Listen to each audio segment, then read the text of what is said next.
Good evening. आज तीसरा lecture हमारा स्टार्ट हुआ है। पिछले लेक्चर में हमने ड्रग प्रूविंग के अफोरिजम्स को कंप्लीट कर लिया था। अब उस अफोरिजम्स में जब नेक्स्ट मैं किसी अफोरिज्म को पढ़ाना स्टार्ट करूंगा, तब अगर आपके पास कोई भी डाउट्स हो तो उस लेक्चर के पहले हम उन डाउट्स को डिस्कस करेंगे। आज जो रेमेडी हम पढ़ने वाले हैं, वो रेमेडी में एक तो है कि हमें रेमेडी के फीचर्स पढ़ने हैं, रेमेडी को समझना है, रेमेडी के साइकिक पिक्चर को समझना है, सोमैटिक पिक्चर को समझना है। दूसरी इंपॉर्टेंट बात यह है, जो मैंने आपको बोला था कि आज अपनी आप क्रॉनिक डिजीज की किताब लेके आइएगा, कि आज हमें यह समझना है कि कैसे उस किताब को with the help of materia भी समझा जा सकता है, या क्या उस किताब में ऐसी चीजें दी हुई हैं जो हमारे मटीरिया मेडिका पढ़ते समय काम आएंगी। और एक ऐसी रेमेडी हम पढ़ने वाले हैं जो कि one of the most deep acting constitutional remedies है, जो कि अगर डॉक्टर केंट की आप माने तो डॉक्टर केंट ने अपने पहली लाइन में उस रेमेडी को डिस्क्राइब करते हुए कहा है, it is a very deep acting constitutional remedy. Screen share कर देता हूं मैं। स्क्रीन दिख रही है सबको?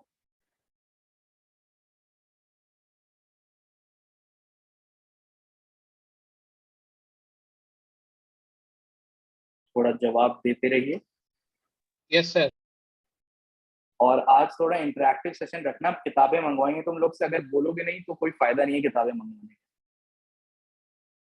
ठीक है। अब आज जो हम मेडिसिन पढ़ने वाले हैं उसको आप सब ने बहुत जगह पे सुना होगा, क्योंकि एक बहुत ही टिपिकल और बहुत ही फेमस पिक्चर है।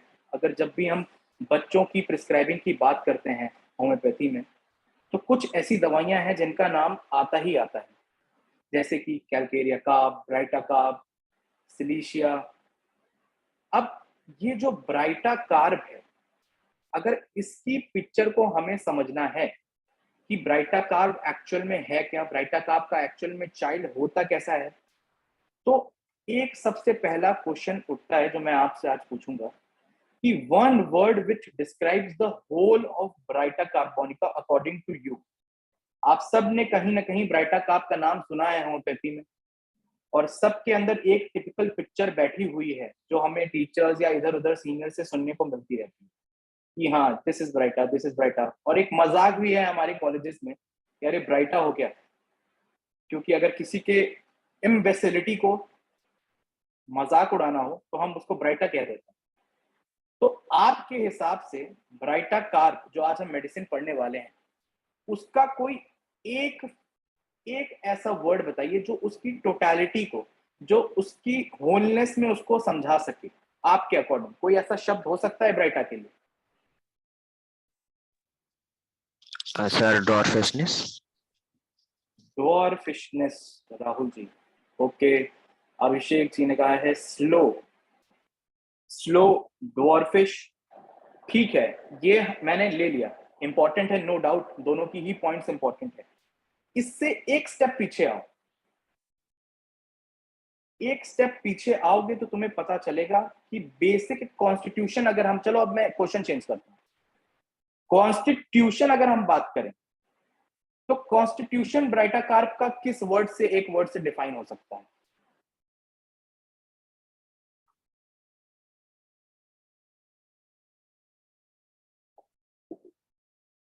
आप सबके पास एलन कीनोट्स होगी, मैंने बोला था आप एलन कीनोट्स को भी ले सकते हैं, उसमें भी देख सकते हैं कि अगर एक वर्ड बोलें, और मैंने आपको पिछली बार भी शायद बताया था, कई लेक्चर में बता चुका हूं कि एलन कीनोट्स की कुछ पहली लाइनें होती हैं या पहली 2 पैराग्राफ 3 पैराग्राफ होते हैं जिसमें डॉक्टर एलन कॉन्स्टिट्यूशन की बात करते हैं।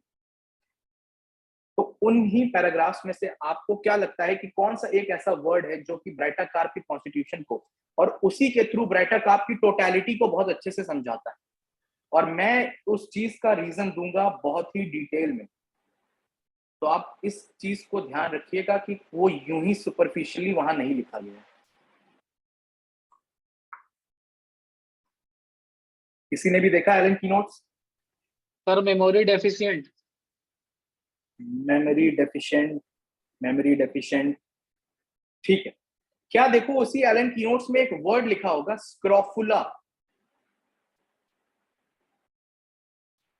अमिताभ उस लाइन को पढ़ोगे जहां पर स्क्रोफुला लिखा हुआ है, सेकंड लाइन या थर्ड लाइन होगी? Scrofulous sir. हाँ, स्क्रोफुलस।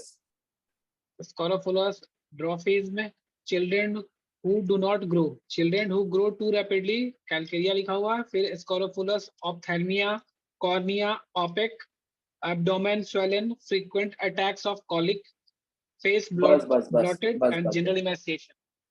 तो ये जो स्क्रोफुलस वर्ड लिखा हुआ है या स्क्रोफुला जो हम कहते हैं, कोई बताएगा ये क्या है? ये स्क्रोफुला क्या होता है?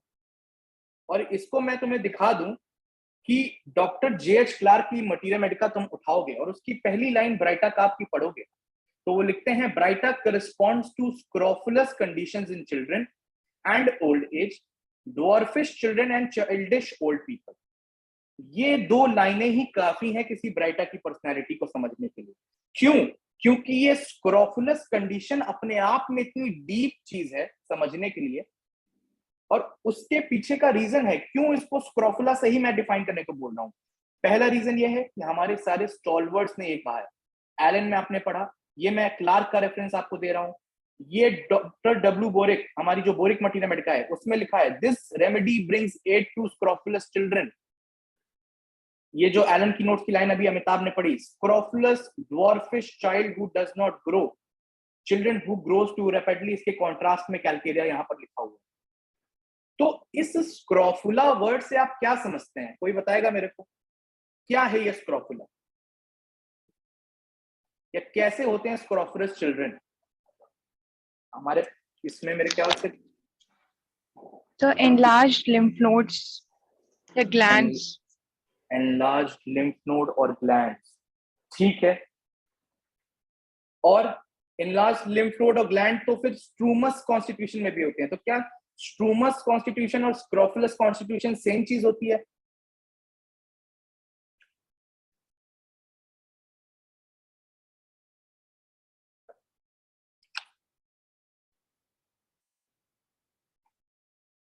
इस टॉपिक को यहाँ पर ब्राइटा का में पढ़ाते हुए छेड़ने का मेरा एक पर्पस कि जब भी हम किसी मेडिसिन को अच्छे से समझना चाहते हैं, और जनरली बहुत जितने भी second year, third year, fourth year के बच्चे हैं जो मटीरिया को समझने के लिए रेगुलर बेसिस पे जूझ रहे हैं, जिनको नहीं समझ में आ रहा कि सर पढ़ते बहुत हैं पर याद नहीं होती, सिम्टम्स भूल जाते हैं या समझ में नहीं आता कैसे पढ़े, इन सब चीजों का आंसर इन्हीं किताबों में मिलेगा जो स्टॉलवर्ड्स लिख के गए।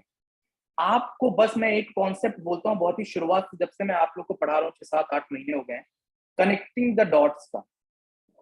ये अलग अलग जगह पे अलग अलग डॉट्स बने हुए हैं स्टॉलवर्ड्स की किताबों में, तुम्हें बस उनको अलाइन करने का काम करना है। अब तुमने अगर मटीरिया मेडिका उठाई है, और मैं बोलता हूं कभी भी किसी रेमेडी को पढ़ने के लिए आप 5, 6, 7, 8 जितनी मटीरिया आपके पास हो सकती है सब उठाइए, एक साथ लेके बैठिए, सबको पैरेलल स्टडी करना स्टार्ट करिए। अब आपने पढ़ा कि कैसे उसको डिस्क्राइब कर रहा है कॉन्स्टिट्यूशन को अलग अलग रेमेडी, अलग अलग बुक से एक रेमेडी, तो आपने देखा एक कॉमन वर्ड यूज हमेशा हो रहा है, स्क्रोफुला। तो आपका दिमाग यहां पर जाना चाहिए कि ये जो कॉमन वर्ड स्क्रोफुला यूज हो रहा है, इस स्क्रोफुला का मतलब क्या है और क्यों हर स्टॉलवर्ड को इसको डिस्क्राइब करने के लिए स्क्रोफुला यूज करना पड़ गया। ये क्वेश्चन आपके दिमाग में उभरना चाहिए, उभरेगा, इसका आंसर ढूंढोगे तो ही उस रेमेडी को टोटलिटी में समझ पाओगे। और अगर इसी जर्नी में आप डॉक्टर ईबी नैश की मटीरिया मेडिका, आप लोग को मैंने कहा था आपने रखी होगी तो अपने सामने खोलिएगा, उसमें एक बार ब्राइटा का आप खोलिए, डॉक्टर ईबी नैश की लीडर्स इन थेरेप्यूटिक्स में, तो आपको ये लाइन लिखी हुई मिलेगी, this is one of the leading so called anti scrofulous remedies, please refer to what I said on this subject that is scrofula while writing on sulphur.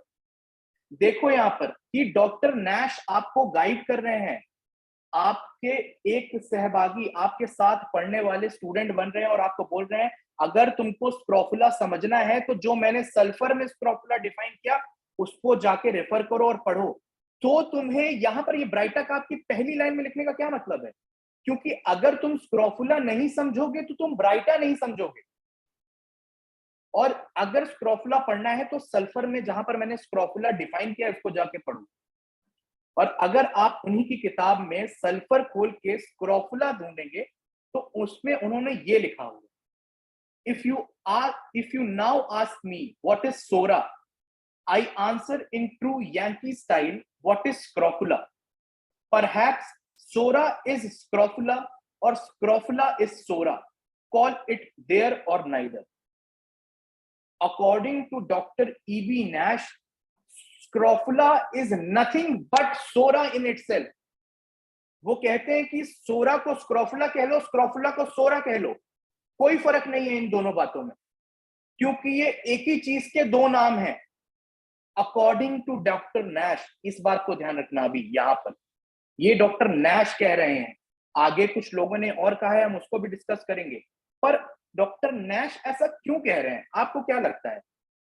और इसमें अगर आप डॉक्टर एलन स्कीनोट की पहली लाइन पे दूसरी लाइन पे आएंगे, या पहली लाइन शायद ये है कि specially adapted to complaints to first and second childhood the psoric और ट्यूबरकुलर। तो ये स्क्रोफुला जो डिनोट सोरा को कर रहा है, ये डॉक्टर एलन ने पहली लाइन में ही लिखा हुआ है, सोरिक और ट्यूबरकुलर। तो आप एक बात बताइए, किसी भी रेमेडी के कॉन्स्टिट्यूशन को स्क्रोफुला या सोरा किस बेसिस पे डिफाइन किया जाता है? क्यों यहां पर एक वर्ड में इतनी डीप बात को लिखा गया? आप अगर कॉन्स्टिट्यूशन पढ़ते हैं तो जैसे राहुल ने जवाब दिया, अभिषेक ने जवाब दिया कि ड्वार्फिश है सर, ये है सर, मेंटली डेफिशिएंट है सर, स्लो है सर, ये कैरेक्टरिस्टिक ही तो कॉन्स्टिट्यूशन बनाते हैं। तो ऐसा क्या था इस एक वर्ड में जो इन सब का एमलगमेशन वो रखता है अपने अंदर? कोई बताएगा इस आंसर को, कैसे सोरिक कॉन्स्टिट्यूशन डिफाइन किया जाता है या स्क्रोफुलस कॉन्स्टिट्यूशन को डिफाइन किया जाता है अपने आप में?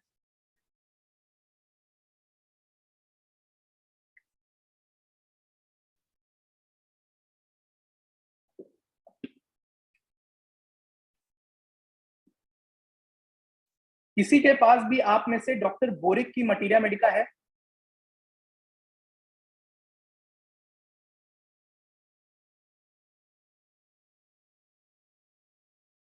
डॉक्टर बोरिक की मटीरिया मेडिका है?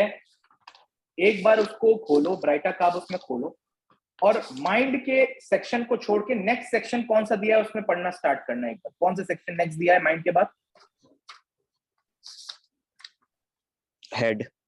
हेड दिया है। अब देखो हेड में जो भी चीजें दी हैं उसको एक एक करके स्लोली पढ़ो, क्या क्या लिखा है? सर वर्टाइगो, स्टिचेस, आगे when standing in the sun, extending through the head, brain feels loose, hair fall out, confusion, veins.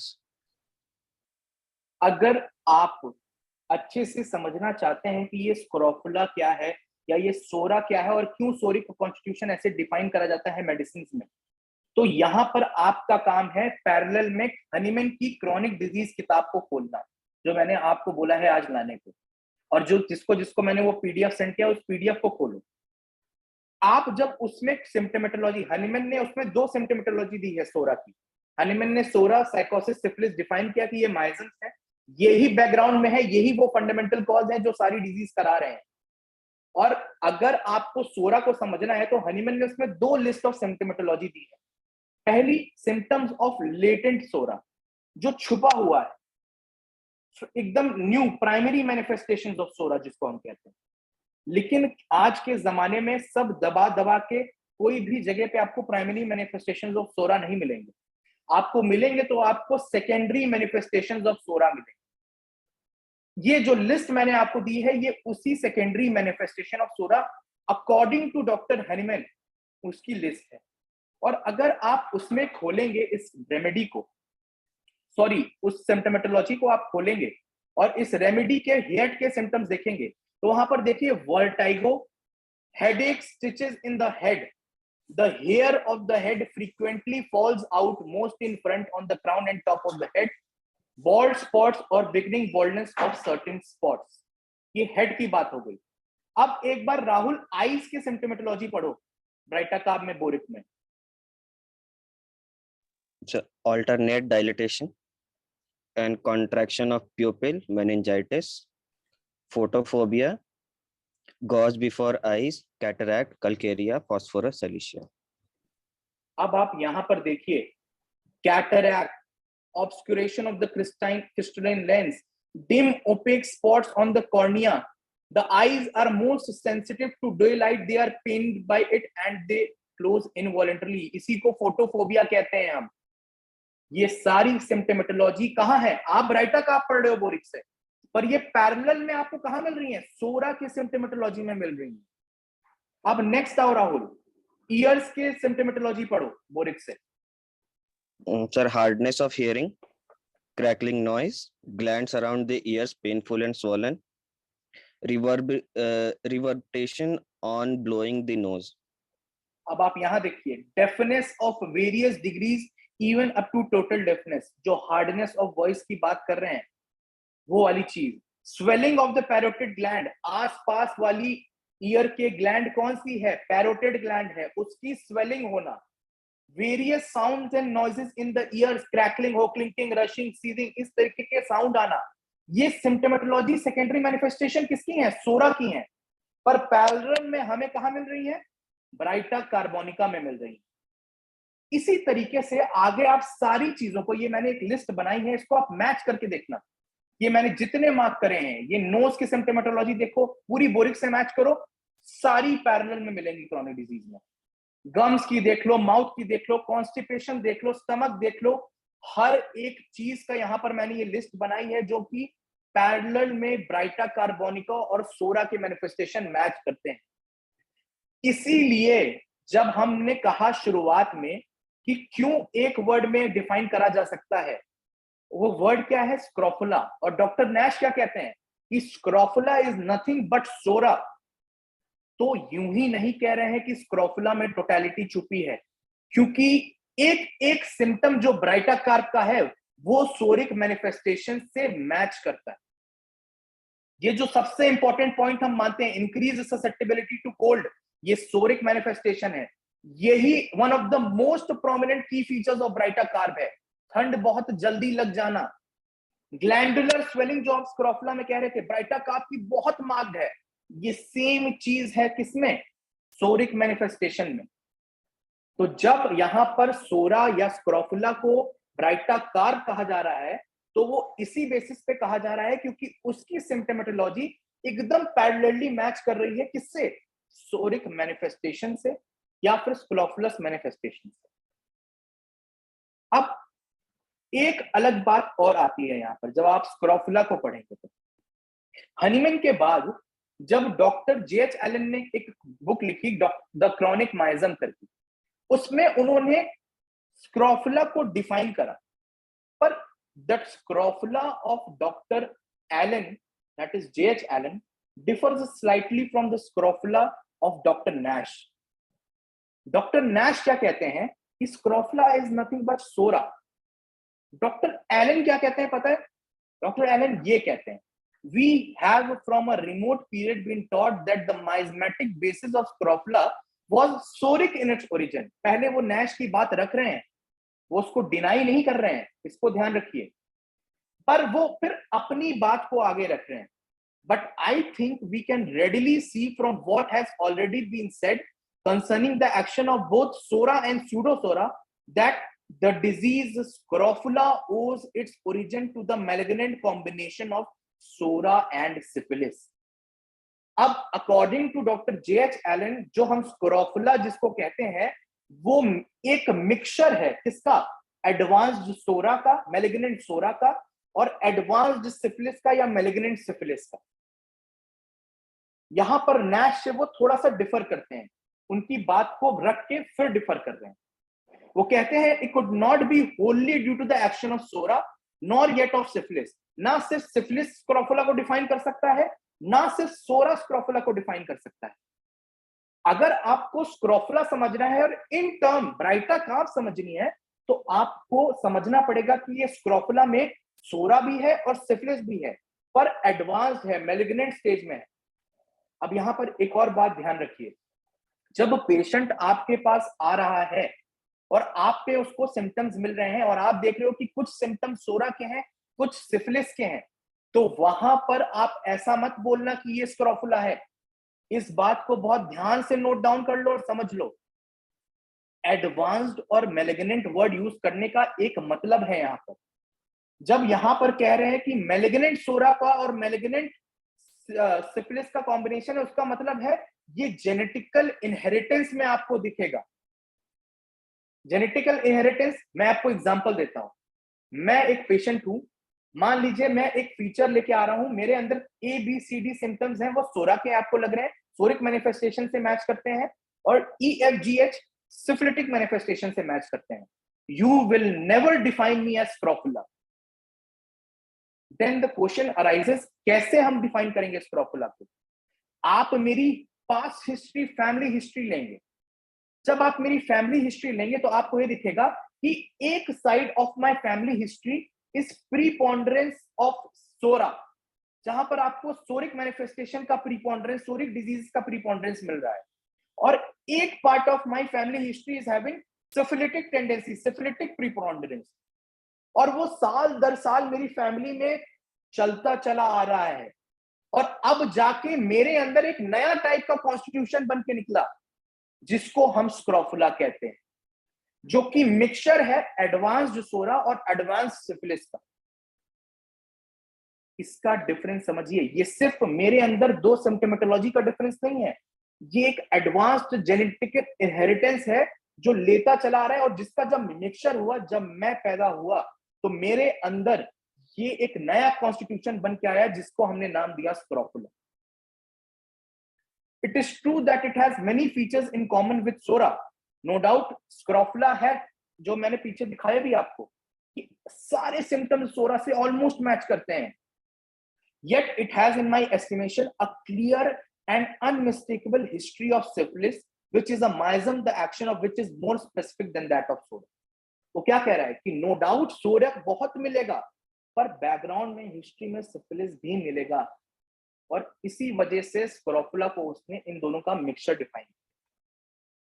अब इन बातों को समझने के बाद एक और बात आती है, जब हम एलन कीनोट्स की वो लाइन पढ़ रहे थे तो वहां हमने पढ़ा था द सोरिक और ट्यूबरकुलर। अब आप में से कोई ये बात बताइए कि स्क्रोफुला आपने सोरा से डिनोट कर दिया, स्क्रोफुला को आपने सिफिलिस सोरा का मिक्सचर बता दिया एडवांस स्टेज में जेनेटिकल इनहेरिटेंस के साथ, ठीक है, तो ये ट्यूबरकुलर बात कहां से आई? कोई इसको बताएगा कि ये ट्यूबरकुलर यहां पर क्यों लिखा हुआ?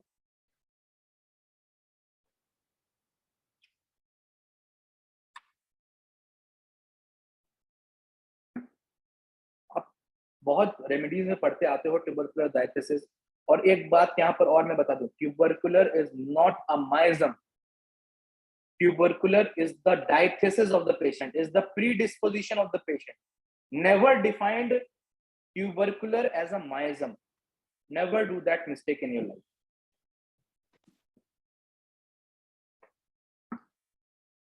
कोई बोल रहा है ये ट्यूबरकुलर क्यों लिखा है यहाँ पर? और कोई भी चीज यूं ही नहीं लिखी होती, उसके पीछे का एक कारण होता है। चलो, अब हम इस ट्यूबरकुलर को समझने के लिए डॉक्टर J.H. एलन की हेल्प लेंगे, उनकी किताब की हेल्प लेंगे। Doctor J.H. एलन देखो यहां पर अपनी किताब में क्या लिखते हैं, as scrofula is the full grown tree with all its luxuriant foliage, tuberculosis is the blossom, often the degenerative stage of scrofula.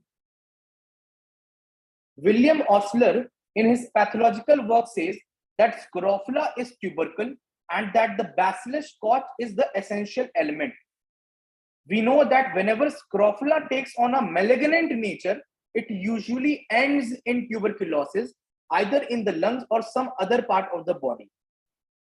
तो यहां पर वो डिफाइन कर रहे हैं कि ट्यूबरकुलर जो चीज है वो एक्चुअल में एक एंड स्टेज ऑफ स्क्रोफुला है, एक्चुअल में वो एक डीजेनरेटेड स्क्रोफुला है। स्क्रोफुला डेवलप हुआ, अगर वो चलता चला आ रहा है, चलता चला आ रहा है, जो एंड स्टेज आएगी जो कि ट्यूबरकुलोसिस का फॉर्म ले लेगी, ये एंड स्टेज होती है वो ट्यूबरकुलर।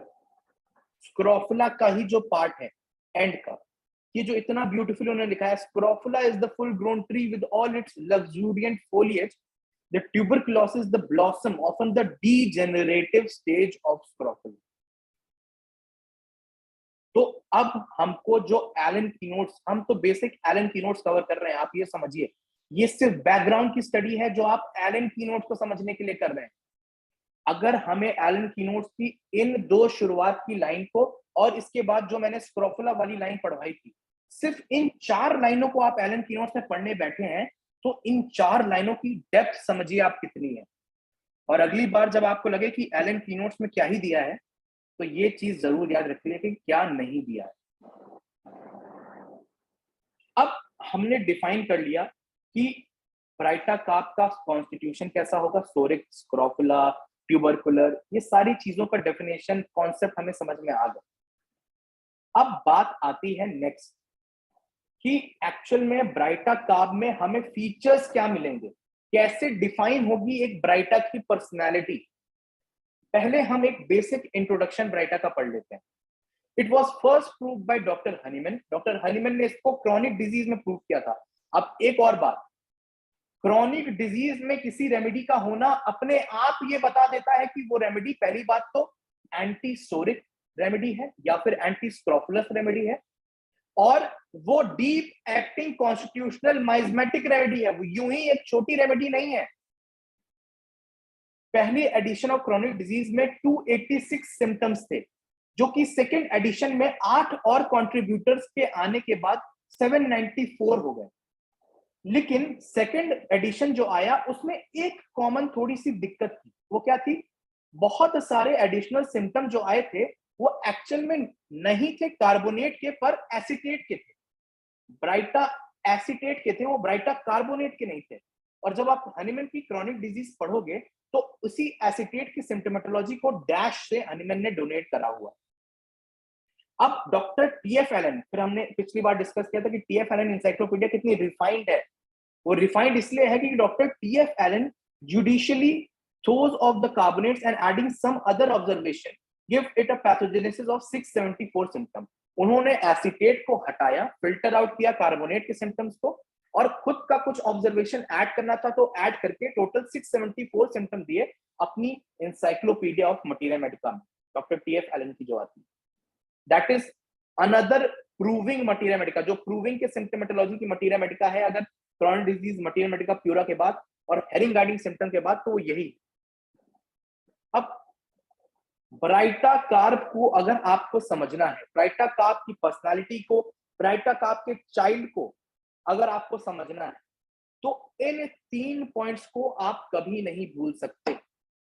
पहला पॉइंट जो हम डिफाइन करके आ रहे हैं, स्क्रोफुलस कॉन्स्टिट्यूशन। दूसरा पॉइंट जो राहुल ने मेंशन करा था, ड्वार्फिज्म।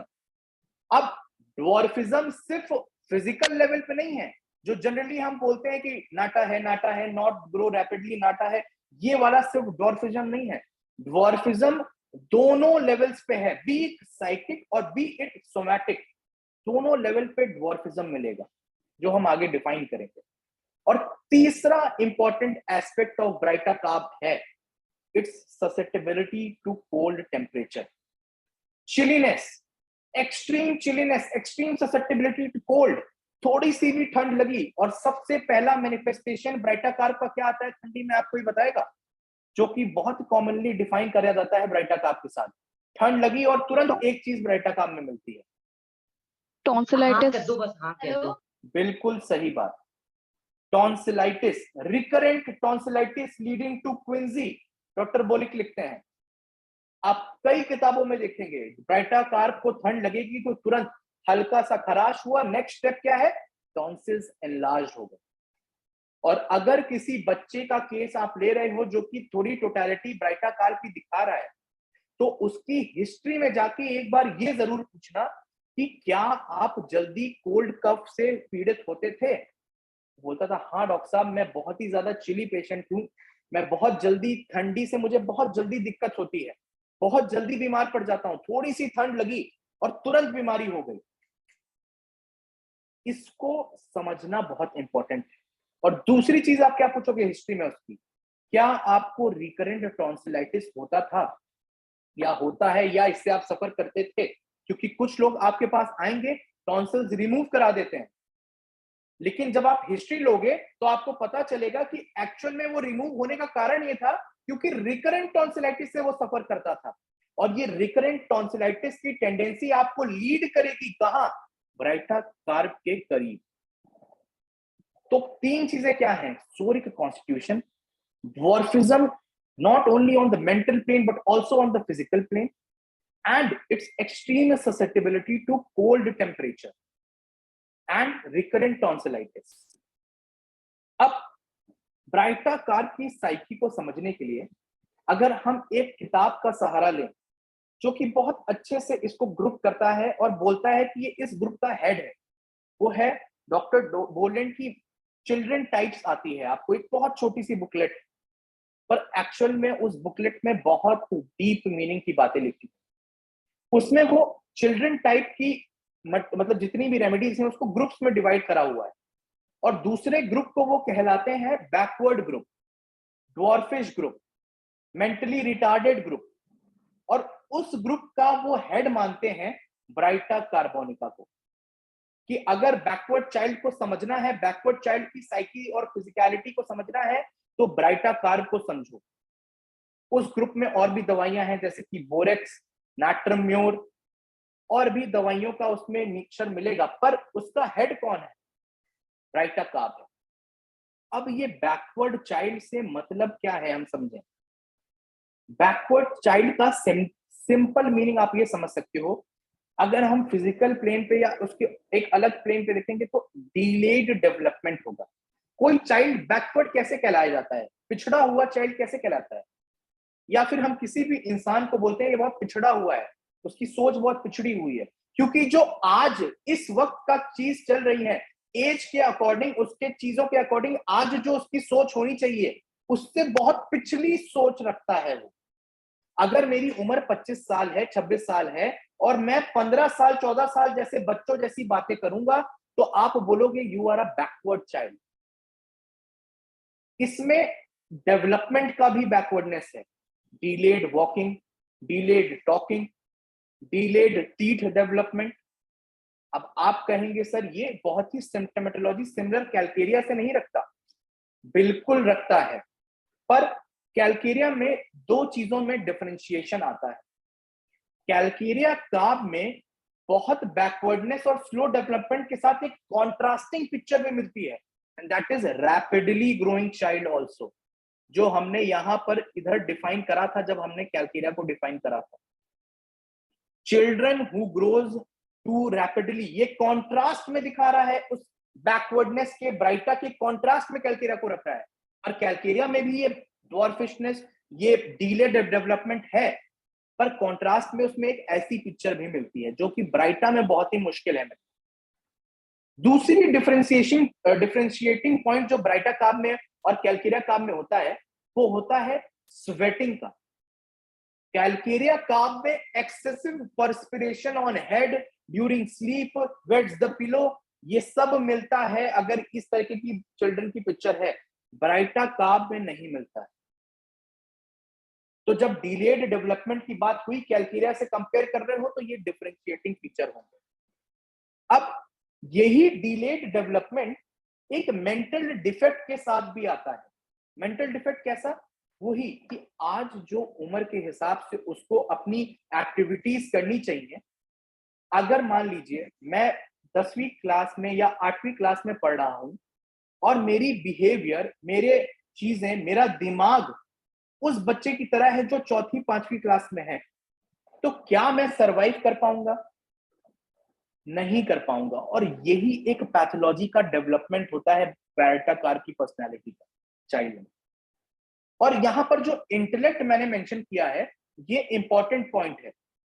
अगर आप केंट की क्लासिफिकेशन समझोगे तो अकॉर्डिंग टू केंट, जब हम मेंटल की बात करते हैं तो मेंटल अपने आप में 3-4 प्रकार रखता है, टाइप्स रखता है।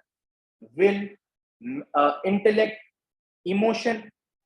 जो ब्राइटा कार्ब का बैकवर्डनेस है ना चिल्ड्रन में, वो उसके इंटेलेक्ट के लेवल पे ज्यादा मिलेगा।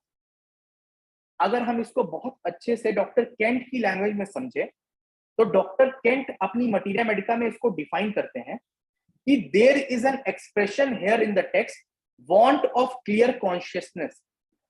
Do we not see from what I have said what that must mean in this remedy? and that is different in this remedy from what it is in good many others. हम बहुत सारी remedy में ये पढ़ते हैं want of clear consciousness, सही से समझ में नहीं आ रहा है क्या चल रहा है, एक हेजी डिजीनेस सा चल रहा है. डॉक्टर केंट कहते हैं पर यहाँ पर जो ब्राइटा कार्ब में ये वर्ड यूज करा है, ये और रेमेडी से एक अलग तरीके से यूज करा गया है. कैसे? A want of clear consciousness, especially in old age, has that been useful? It is not that confusion of mind that we know to be dizziness. ये सिर्फ वो एक confusion of mind, एक dizziness, वो superficial level नहीं है यहाँ पर. But he is not clear in his intellect. Doctor Kent clearly define कर रहे हैं कि वो अपने इंटेलेक्ट में वीक है. We see how this medicine takes hold of the intellect. It takes hold of his memory. It begins with a feeble state and it gradually travels toward imbecility. You press it to its extreme and it has imbecility. Baryta carb जो अपने आप में एक weakness, एक backwardness लेके आ रहा है, अगर आप उसको प्रेस करोगे, उसको दुनिया के बिल्कुल निवेदिता तारे जमीन वाले इंटेलेक्ट को आप इसमें कंसिडर कर सकते हो. और मैंने ये सोचा भी था कि मैं उसका एक पोर्शन, एक्चुअल में उसका जो डिसलेक्सिया है ना, वो एक बीमारी है, पैथोलॉजी है, तो उसको लेके वो सिम्प्टोमेटोलॉजी थोड़ी कॉमन हो जाती है. नहीं तो मैं तारे जमीन, आप जमीन पर पिक्चर देखो, उसमें समझो उसकी पिक्चर को और उसमें थोड़ा सा कंपेयर करो. मैं ये नहीं बोल रहा हूँ टोटल वो वैसा है, मैं एकदम नहीं कह रहा हूँ, लेकिन उसकी कुछ सिम्प्टोमेटोलॉजी बहुत मैच करती है हमारी ब्राइटा कार्ब से. अब इस जो लाइन लिखी है ना, you press it to the extreme and it has imbecility, इसको समझना बहुत इंपॉर्टेंट है, क्योंकि ब्राइटा कार्ब की असली पर्सनैलिटी उभर के ही तब आती है जब ब्राइटा कार्ब पे प्रेशर आता है चिल्ड्रन पे. और वो प्रेशर कैसा? स्कूल में जाने से, स्कूल में रिस्पॉन्सिबिलिटीज आने से, होमवर्क आने से, काम आने से, पढ़ाई बढ़ने से. ये जो प्रेशर आता है ना, ये इसकी पैथोलॉजी को चालू करता है और फिर लीड करता है, इसकी इंटेलेक्ट पे इफेक्ट डालना चालू करता है. अब दूसरी बात हम क्या समझते हैं, ड्वार्फिश जो हम कहते हैं. अब ये ड्वार्फिशनेस आप किसी भी, आप हर मटीरिया मेडिका में ड्वार्फिश पाएंगे ब्राइटा कार्ब, और हर मटीरिया मेडिका में आप ये पाएंगे फिजिकल और मेंटल. पर क्या है ये ड्वार्फिशनेस? यू विल सी, इसको भी डॉक्टर केंट ने ही बहुत अच्छे से डिफाइन करा है. You will see in the text commonly expressed under the medicine dwarfishness that does not always mean small in stature as it is spoken in this remedy.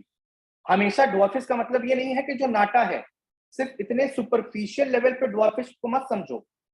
और एक और बात मैं यहाँ पर मेंशन करना चाहूंगा, डॉक्टर नैश, डॉक्टर केंट और ऐसे जो ऑथर्स हैं, वो इस तरीके के रूब्रिक्स को डिफाइन करते हैं कभी कभार अपनी मटीरिया मेडिका में.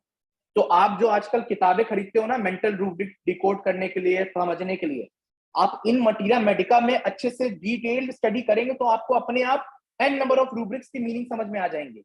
जैसे कि डॉक्टर केंट ने यहाँ पर 2 रूब्रिक को क्लियरली डिफाइन कर दिया, प्रिकॉशियस, और उसके कॉन्ट्रास्ट में उन्होंने डिफाइन कर दिया कि व्हाट इज ड्वार्फिशनेस. अब आप इसको पढ़िए, dwarfishness in body and mind, mental dwarfishness and dwarfishness of organs. अब एक और बात यहां पर मैं बताऊंगा, जब ड्वार्फिशनेस एक स्टैचर पे आती है, फिजिकल लेवल पे आती है, तो ये सिर्फ एक नाटा होना नहीं होता है, किसी भी एक पर्टिकुलर ऑर्गन की पूरी ग्रोथ ना होना, किसी भी एक पर्टिकुलर ऑर्गन का पूरा डेवलपमेंट ना होना बच्चे में. अगर ऐसा कुछ मिल रहा है तो ये भी अपने आप में एक ड्वार्फिश स्टेट है. अब वो बताते हैं, you realise what precocity means. Precocious हम कहते हैं क्या है?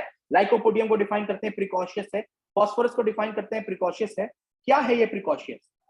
Young persons who are unusually brilliant, well advanced mentally, we say they are beyond their years. जो आज बच्चा 5वीं में पढ़ता है, वो ऐसी बातें करता है जो लगेगा कि 8वीं 9वीं 10वीं का बच्चा भी नहीं करता हो. वो ऐसे लोगों का ख्याल रखता है, अपने परिवार वालों का ख्याल रखता है, चीजों को बोलता है, उसका वे ऑफ टॉकिंग ऐसा है कि जैसे अभी 8 साल का नहीं 18 साल का हो. Advanced mentally, way beyond their years, जो है उससे बहुत आगे का. और यहां पर इसको वो प्रिकॉशियस कहते हैं. अब get this in mind first. अब ये पहले समझ लो कि प्रिकॉसिटी क्या है, and think what it means. And then in the Brighta Carb constitution, we have the very opposite state.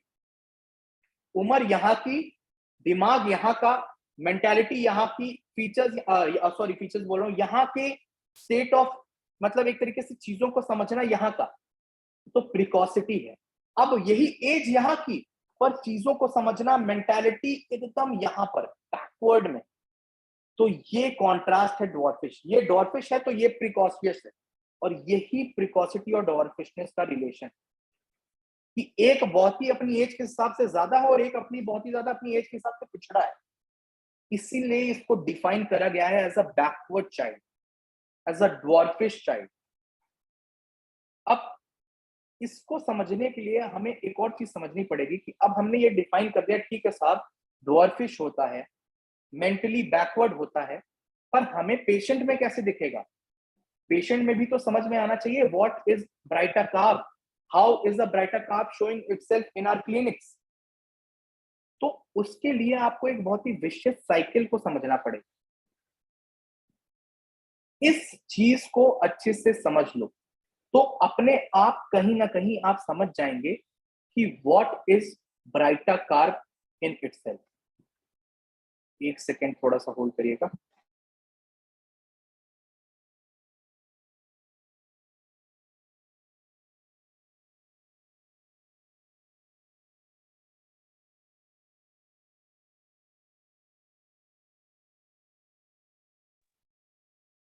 हाँ, तो अब सबसे पहली बात सुनो, बैकग्राउंड क्या है ड्वार्फिशनेस का, बैकवर्डनेस का, और क्या चीजें मिल रही हैं बैकवर्डनेस और ड्वार्फिशनेस के साथ? सोरी कॉन्स्टिट्यूशन है, वो अपनी प्रिपोंडरेंस एक लेके आ रहा है स्क्रोफुला। अब एक बात बताओ, इस तरीके की मेंटालिटी वाला बच्चा अगर कहीं पे स्कूल में जाएगा या कहीं पे दोस्तों के साथ जाएगा या कहीं भी जाएगा जहां पर उसके इंटेलेक्ट को क्वेश्चन किया जाएगा, उसके इंटेलेक्ट के ऊपर एक दबाव आएगा, एक प्रेशर आएगा। और जब ये प्रेशर आएगा, चाहे वो स्कूल से हो, चाहे वो कॉलेज से हो, चाहे वो और जगहों से हो, तो अब ब्राइटा कार्ब को परफॉर्म करना पड़ेगा। और ब्राइटा कार्ब अपने अंदर वो कैपेबिलिटी ही नहीं रखता है ड्यू टू इट्स ड्वार्फिशनेस कि वो उस लेवल पे परफॉर्म कर पाए। और उसको ये समझ में आ जाता है कि कहीं ना कहीं he is mentally weaker than the other students in his surrounding, he is somewhat backward than other students in his surrounding. और इसी वजह से इसका सेकंड फीचर जो बहुत प्रीडोमिनेंटली मिलता है ब्राइटाज में, वो आता है, दैट इज शाई एंड टिमिड नेचर। बहुत ही दबा हुआ, अकेले रहने वाला, शाइनेस, टिमिडिटी रखने वाला बच्चा होगा। कई मटीरिया मेडिका इसको बोलती हैं और ऐसा दिखने को भी मिलता है क्लिनिक्स में। अगर ब्राइटा का बच्चा आएगा ना, और मान लीजिए आपके सामने, उसके सामने उसकी मदर है, तो ये मदर अगर आप मान रहे हैं तो ऐसे मदर के पीछे से ऐसे झांक के देखेगा, ऐसे छुप छुप के पीछे से ऐसे झांक के आपको देख रहा होगा। ये शाइनेस, ये टिमिडनेस आपको ब्राइटा कार्ब में देखने को मिलेगी। क्यों? क्योंकि वो ड्वार्फिश, वो अपने आप को एक वीकर पर्सनैलिटी मानता है। वो नहीं जानता कि अगर मैं आगे आ जाऊंगा तो अगर मेरा इंटेलेक्ट क्वेश्चन हुआ तो क्या मैं जवाब दे पाऊंगा। वो जानता है कि वो नहीं दे पाएगा, इस वजह से उसके अंदर एक शाइनेस, एक टिमिडनेस आ जाती है। वो स्कूल में जाता है, उसका इंटेलेक्ट क्वेश्चन होता है, वो भूल जाता है चीजें पढ़ाई। एक मदर अगर ब्राइटा कार्ब को एक चीज पढ़ा रही है 10 बार और 5-10 मिनट के लिए बाहर खेलने गया, वापस आया, फिर पूछा, फिर भूल जाएगा। 15 बार 20 बार एक ही चीज पढ़ाई। ये देखो, एक तारे जमीन का एक सीन भी है जहां पर ईशान को उसकी मम्मी पढ़ा रही होती है एक ही चीज, और वो ये डायलॉग भी बोलती है, ईशान मैं तुम्हें एक ही चीज 5 बार 10 बार बता चुकी हूँ, तुम फिर भी उसको गलत कर रहे हो। वो क्यों कर रहा है गलत? वहां पर उस बच्चे को मार के कुछ नहीं होगा, आप उसकी पर्सनैलिटी को समझिए। He is having that dwarfishness mentality in itself. अगर आप वहां पर बच्चे को मारेंगे, उससे उसका कुछ नहीं होगा, वो और डिटोरिएट करेगा उससे। तो ये शाइनेस, ये टिमिडनेस इसकी इंटेलेक्ट क्वेश्चन होने पे अपने आप आने लगती है। 4 बच्चे अगर खेल रहे हैं, 4 बातें कर रहे हैं, और क्यों ये बच्चों के साथ खेलने में कैसे? ही is mentally and physically both dwarfish. वो मेंटली भी वीक है, वो फिजिकली भी बहुत जल्दी टायर्ड हो जाता है, बहुत जल्दी वेयरनेस आती है मेंटल लेवल पे चाहे फिजिकल लेवल पे। तो बाकी बच्चे जहां आउट परफॉर्म कर रहे हैं उसको फिजिकल फील्ड में भी, वहां पर भी वो अंडर परफॉर्म कर रहा है, बैकवर्ड रह जा रहा है, तो धीमे धीमे धीमे कटने लगेगा समाज से। और इसी शाइनेस और टिमिडनेस से उभरता है इसका नेक्स्ट प्रोमिनेंट डीप कैरेक्टर, जो कि है डिपेंडेंसी। डॉक्टर राजन शंकरन सर की किताब आप पढ़ेंगे सोल ऑफ रेमेडीज, तो उन्होंने ब्राइटा कार्प को बहुत अच्छे से डिफाइन किया है डिपेंडेंसी के थ्रू। और इस डिपेंडेंसी का रीजन यही है। अब एक बात बताओ, जब उसने ये रियलाइज कर लिया कि वो बैकवर्ड है, मेंटल लेवल पे उतना काम नहीं कर सकता, विजिबल पे काम नहीं कर सकता, अलग रहना पड़ रहा है, तो ऑब्वियस सी बात है ना, वो दूसरों पे डिपेंडेंट होगा फिर अपने काम के लिए। काम तो निकालना है।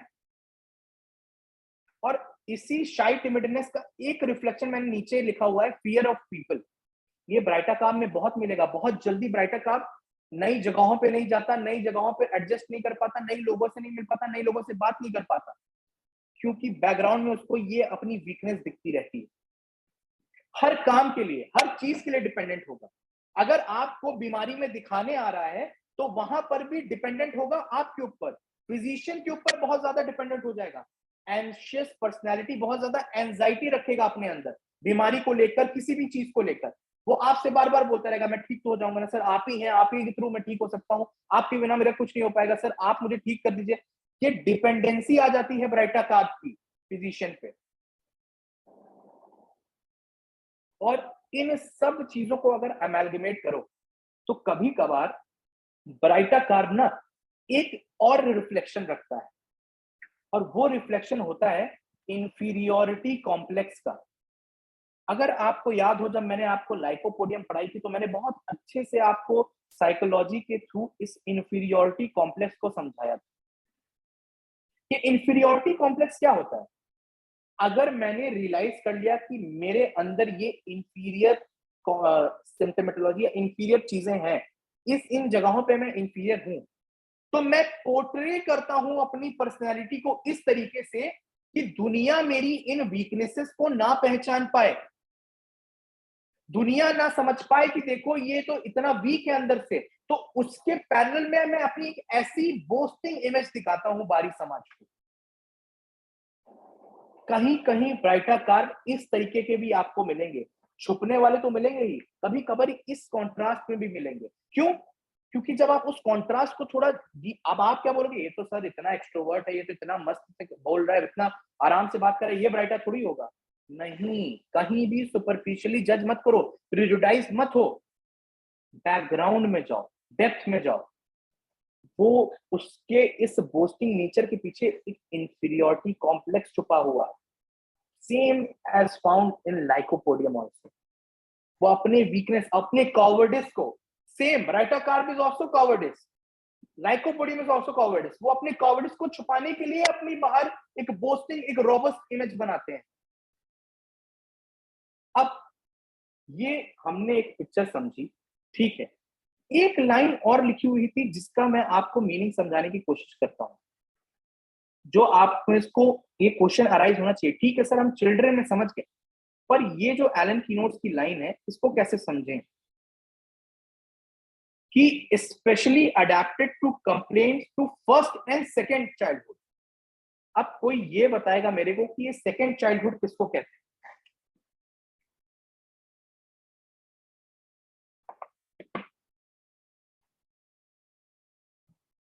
फर्स्ट चाइल्डहुड हो गया, अब ये सेकेंड चाइल्डहुड क्या है? सर ओल्ड एज को।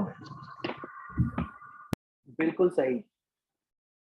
Old age is nothing but the second innings of your childhood. वैसा ही टेम्परमेंट ओल्ड एज में भी आपका हो जाता है, जैसा कभी कभार बच्चे जब थे तब हुआ करता है। और ब्राइटा कार्प इन दोनों ही जगह पे बहुत अच्छी रेमेडीज है। अब एक बात बताओ कि ये चाइल्डिश बिहेवियर, बैकवर्ड बिहेवियर एक बच्चे में मिल गया, ओल्ड एज में यहां पर जानते हो क्या मिलेगा? Childish behaviour in old people also. अब ये चाइल्डिश बिहेवियर ओल्ड पीपल में, बैकवर्डनेस ओल्ड पीपल में आप कैसे जज करोगे? मैं मान लो अगर इसको एक केस के थ्रू मैं समझाऊं, एक केस है जो मैंने देखा था ब्राइटा कार्प का। उसमें वो आदमी एक बहुत ही हाई रैंक्ड पोजीशन पे है, बहुत ही अच्छी जगह पे काम करता है, बहुत ही हाई रैंक ऑफिशियल है, लेकिन वो जानते हो उस जगह पे जाता है तो काम क्या करता है, वो जो टेट्रिस होता है और ये जो गेम्स होते हैं ना, जो हम छोटे बच्चे छोटे छोटे यूं उस पे खेलते हैं, ये बैठ के वो गेम्स खेलता है अपने खाली टाइम में। उसके बिहेवियर में, उसकी हॉबीज में, उसकी पर्सनैलिटी में वो चाइल्डिश बिहेवियर झलकेगा। एज के अकॉर्डिंग क्या है, वही चीज, वही डॉर्फिशनेस को समझो, बेस वही है कि जो एज है उसके अकॉर्डिंग बहुत पिछड़ा है, बहुत पीछे वाली एज के अकॉर्डिंग काम कर रहा है। अगर मैं 50 साल का 40 साल का हूं, काम कर रहा हूं, कहीं काम कर रहा हूं, तो मेरी पर्सनैलिटी भी तो वही दिखानी चाहिए ना।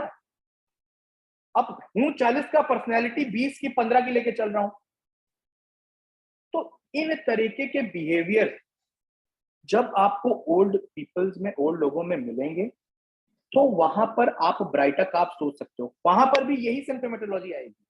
ये हेडेक आ जाना बहुत ही जल्दी, कुछ मेंटल वर्क आया, किसी तरीके की फिजिकल एक्सर्शन हुआ, वर्टाइगो, चक्कर आना, हेडेक आ जाना तुरंत, और साथ साथ उसका वही ससेप्टेबिलिटी टू कोल्ड होना, वही कोल्ड चीजों से, कोल्ड की बाहर निकलने से ठंडी में कंप्लेंट्स का आना, वही सोरिक कॉन्स्टिट्यूशन, वही स्क्रोफुलस कॉन्स्टिट्यूशन होना, वही फैमिली हिस्ट्री में सोरा और सिफिलिस मिलना, वही पास्ट हिस्ट्री में रिकरेंट टॉन्सिलाइटिस मिलना बचपन में, ये सब मिलेगा तो एक ब्राइटाकार्प का ओल्ड एज का पिक्चर भी हम फॉर्म कर सकते हैं। तो आज के लिए ब्राइटाकार्प को हम इन इन चीजों से ही समझेंगे, और अगर आप इस एंड वाली स्लाइड को ही समझ लेंगे तो आप समझ पाएंगे कि how a baryta carb patient develops its pathology. Next lecture में हम इस ब्राइटाकार्प के कुछ और पॉइंटर्स को पढ़ेंगे डिटेल में, कुछ डिफरेंशिएटिंग रेमेडीज को पढ़ेंगे जो ब्राइटाकार्प के बहुत पैरेलल आती हैं, जो मैंने बताया था ना बैकवर्ड ग्रुप की रेमेडीज हैं, उनको कंपेयर करेंगे ब्राइटाकार्प से, डिफरेंशिएट करेंगे ब्राइटाकार्प से, और उसकी कुछ फिजिकल सिम्प्टोमेटोलॉजी को पढ़ेंगे। आज के लिए इतना ही।